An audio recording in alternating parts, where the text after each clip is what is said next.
It's 7 in the morning. I just woke up. I'm probably too grumpy to talk to you, and I want to make my first cup of Joe for the day. So this is my Keurig. It ran out of water, so all I would do would be either take this to the sink or bring water to it, fill it up, close that. Then you'd open the K-cup area, put in whatever flavor of coffee I want, close that, and bring my mug over and put it here. On top, I can select how much coffee I'm looking for, the strength, and the temperature. So I push this to get myself a stronger cup, and I want something a little hotter. And today I'm feeling like 6 ounces. Push that, and push start. And then you wait while this warms up really quickly.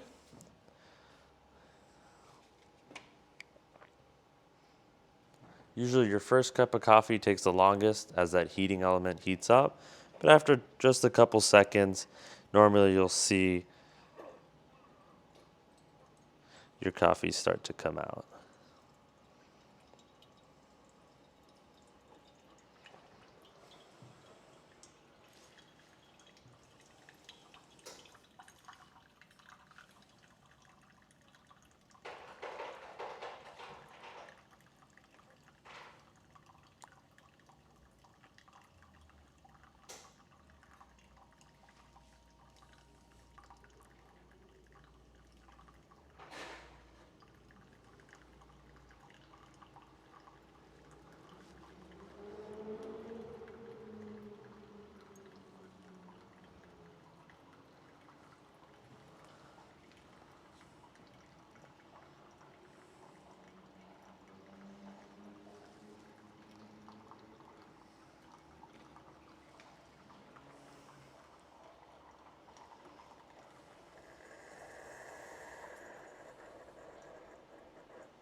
And just like that, it's all done.